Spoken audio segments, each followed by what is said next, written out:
नमस्कार, सलाम, प्रणाम, खमा घड़ीसा। कहिए कैसे हैं आप। स्वागत है आपका कहानी विद कनुप्रिया में। और मैं कनुप्रिया एक बार फिर से हाजिर हूँ एक और कहानी लेकर, जो आपकी और हमारे ही जीवन से जुड़ी एक कहानी है। आपके और हमारे मन के अंदर जो अंतर्द्वंद चलता है उसकी कहानी है। तो चलिए बढ़ते हैं कहानी की तरफ। एक बार एक व्यक्ति पैसे निकलवाने के लिए बैंक में गया। जैसे ही कैशियर ने पेमेंट उसे दिया, कस्टमर ने चुपचाप उसे अपने बैग में रखा और चल दिया। उसने 1,35,000 रुपए निकलवाने थे और उसे पता था कि कैशियर ने उसे गलती से 1,35,000 की बजाय 1,55,000 रुपए दे दिए हैं।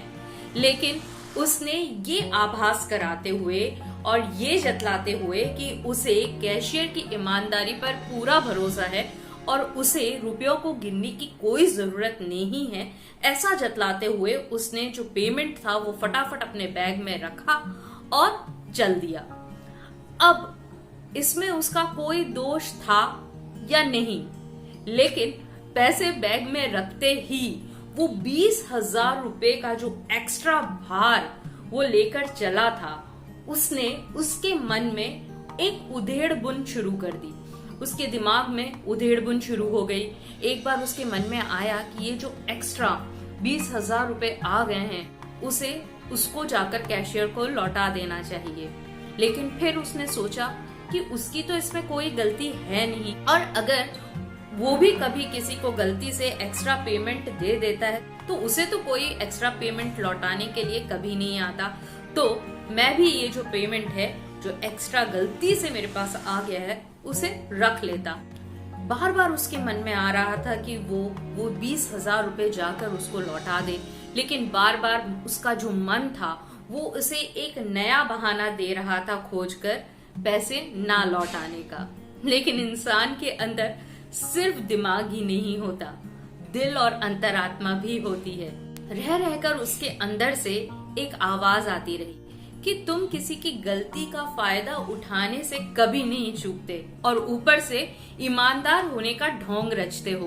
क्या यही तुम्हारी ईमानदारी है? उसकी बेचैनी बढ़ती जा रही थी। अचानक ही उसने बैग में से वो 20,000 रुपए निकाले, उन्हें जेब में डाला और बैंक की ओर चल दिया। अब उसकी बेचैनी और तनाव कम होने लगा था। वो हल्का और स्वस्थ महसूस कर रहा था। वो कोई बीमार थोड़े ही था, लेकिन उसे ऐसा लग रहा था जैसे उसे किसी बड़ी सी बीमारी से मुक्ति मिल गई हो। उसके चेहरे पर जैसे उसने कोई जंग जीत ली हो, ऐसी चमक दिखाई दे रही थी। और जब उसने पैसे कैशियर को लौटाए तो कैशियर ने लंबी सी चैन की सांस ली। उसने कस्टमर को अपनी जेब से 2,000 रुपए का एक नोट देते हुए कहा, भाई साहब, आपका बहुत बहुत आभार। आज आपने मुझे बहुत बड़ी गलती होने से बचा ली। तो आप इन रुपयों से अपने बच्चों के लिए थोड़ी मिठाई और खिलौने लेते हुए जाना, प्लीज मना मत करना। तो कस्टमर ने जवाब दिया, भाई आभारी तो मैं आपका, और आज मिठाई भी मैं आप सबको खिलाऊंगा। कैशियर ने पूछा, भाई आप किस बात का आभार व्यक्त कर रहे हैं और किस खुशी में मिठाई खिला रहे हैं? तो कस्टमर ने जवाब दिया कि आभार इस बात का है कि 20,000 के चक्कर में मुझे आत्म मूल्यांकन यानी सेल्फ एवेल्युएशन करने का एक अवसर मिला। अगर आपसे ये गलती ना होती तो मैं ना ही किसी द्वंद में फंसता और ना ही उससे निकलकर अपनी लोभ वृत्ति पर यानी लालच पर काबू पाता।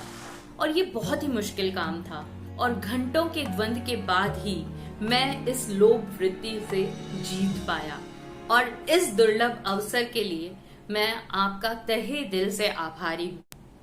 तो देखा आपने, कहाँ तो ऐसे लोग होते हैं जो अपनी ईमानदारी का पुरस्कार और प्रशंसा पाने का कोई भी अवसर नहीं चूकना चाहते, और कहाँ ऐसे लोग होते हैं जो अपनी जीत पर औरों को पुरस्कृत करते हैं।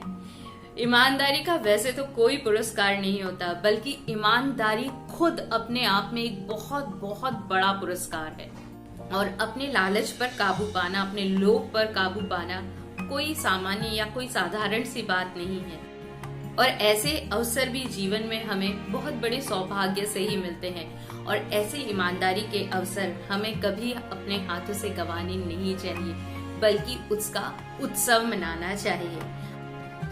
अगर इस कहानी ने आपके दिल को कहीं छुआ तो इस वीडियो को जरूर लाइक कीजिए। अगर अभी तक आपने मेरे चैनल को सब्सक्राइब नहीं किया है तो मेरे चैनल को सब्सक्राइब कीजिए। मिलती हूँ जल्द ही एक और नई कहानी के साथ, जहाँ आप और मैं तो मिलेंगे ही, साथ ही हम अपने आप से भी मिलेंगे। तो तब तक आप अपना पूरा ख्याल रखिए, स्वस्थ रहिए, मस्त रहिए, जिंदगी को यूं ही जिंदा दिली के साथ जीते रहिए। सी यू सून, बाय बाय।